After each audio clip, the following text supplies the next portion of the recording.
कैसे हो मित्रों, स्वागत है आपका MIT सीरीज की अगली वीडियो में। इस वीडियो में हम इरोडो की एक और बेहतरीन प्रॉब्लम सॉल्व करने वाले हैं। हमारे पास इस क्वेश्चन में ये थोड़ा सा हमारे पास ट्रेंड से हट के क्वेश्चन है, लेकिन कई बार जे एडवांस इस ट्रेंड के क्वेश्चन पूछ सकता है, इसलिए इस कॉन्सेप्ट को भी समझना हमारे लिए बहुत जरूरी है। पहले मैं आपको क्वेश्चन दिखाता हूँ, आप इसे खुद से ट्राई करो। ये आपके सामने क्वेश्चन है।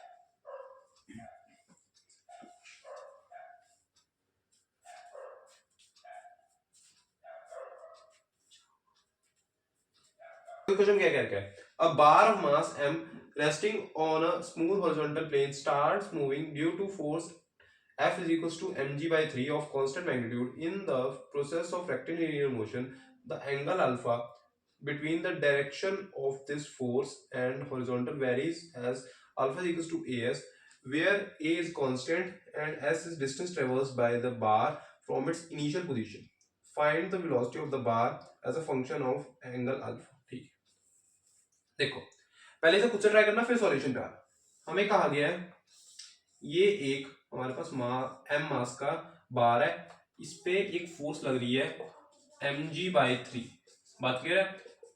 ये एंगल है अल्फा हमारे पास हॉरिजॉन्टल, और ये इसके बीच में एंगल है अल्फा। ठीक है, अब मैं इसका पहले कंपोनेंट ले लेता हूं, फिर बात करते हैं। ये आ जाएगा कॉस अल्फा। ठीक है, अब F required equals to m a. बात क्लियर है? ये सिंपल हमारा सेकंड लॉ ऑफ मोशन। तो यहां से आ जाएगा F कितना है। देखो एक्सेलरेशन क्रिएट करने में कौन सी फोर्स वर्क कर रही है एक्सेलरेशन क्रिएट करने में? F cos अल्फा, यानी कि, और अल्फा में क्या रखा है? ए एस है, यानी एस यानी डिस्टेंस से वेरी कर रहा है। तो ये आ जाएगा F cos alpha is equal to m a F cos a s, और एक्सेलरेशन है, ये एक्सेलरेशन है। एक्सेलरेशन को मैं क्या लिख सकता हूं? M v d v by d s. बात क्लियर है? अच्छा, तो इसको लिखा जा सकता है, क्या लिखूं? चलो ये मैंने इधर लिख दिया, चलो कोई नहीं, यहां पे मैं बता रहा हूं। देखो इसको मैं यहां ऊपर कर रहा हूं, ये इसको मैंने अब यहां पे डीएस को इधर लेके आ रहा हूं, और इसको मैं लिख रहा हूं mg/3 cos as। यार ये ना थोड़ी सी एक काम करते हैं, अब ये मैं डायग्राम को ही हटा देता हूँ। ये मैं डायग्राम हटा देता हूँ, किसी ने नोट करना कर लो। वैसे मैं डायग्राम अब हटा रहा हूँ क्योंकि इसका काम हो चुका है। हमारी इक्वेशन हमने इससे बनानी थी, वो बन चुकी है। बात क्लियर है? इसको मैं हटा रहा हूँ। ठीक है, इससे हमें से इक्वेशन चाहिए थी, वो बन चुकी है।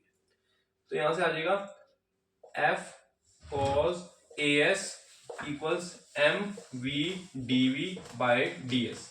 अब एक काम करो, डीएस को इधर लेके आओ। F cos a s d s m v d v. एक काम करो, F को भी लिख लो mg/3।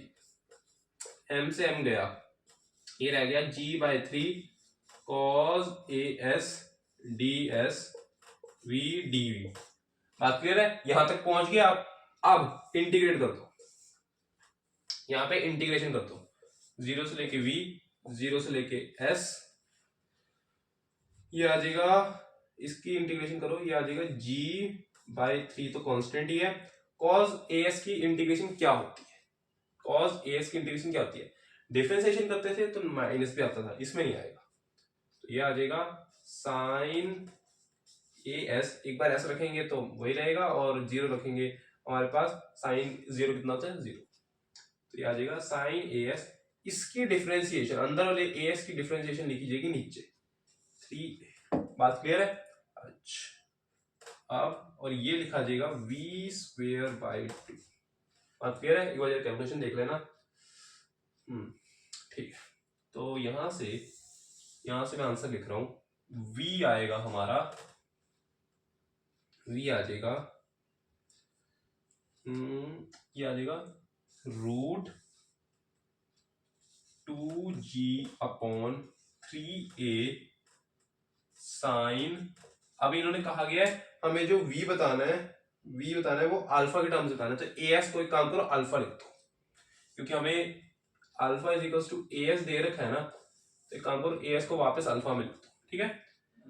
अगर M में लिखना है तो एक आंसर ये भी हो सकता है, दो ऊपर नीचे M से मल्टीप्लाई कर दो, तो ये बन जाएगा M, ये हो जाएगा M3MA साइन अल्फा। आप कोई कहे मुझे F में चाहिए तो ये mg/3 को वापस F में लिख दो, तो ये आ जाएगा 2F/MA साइन अल्फा।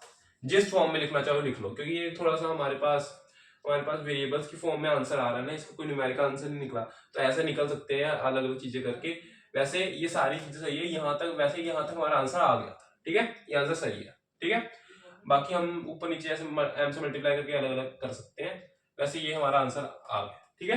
एक बार इसे देख लो, होप आपको ये अप्रोच समझ में आई होगी। ऐसे क्वेश्चन जेईई में आ सकते हैं, बिल्कुल आ सकते हैं यार, ये इंटीग्रेशन कराने वाले तरीके आ सकते हैं जेईई में, जे एडवांस तो पक्का पूछ सकता है इसे, इसलिए इस अप्रोचेस को थोड़ा ध्यान में रखो। हमारे पास जब ऐसे हम चीजें वेरी करिए तो ये याद रखो इंटीग्रेशन तो होगी ही होगी, इंटीग्रेशन को सोचना आना चाहिए, ठीक है। तो एक बार देख लो इसे खुद से, एक बार क्वेश्चन को फिर से करो, अगर पहली बार में नहीं हुआ था, इंटीग्रेट करो, कैलकुलेशन का ध्यान रखो। और अगर वीडियो अच्छी लगी तो वीडियो को लाइक कर देना, चैनल सब्सक्राइब कर देना। Okay, thank you.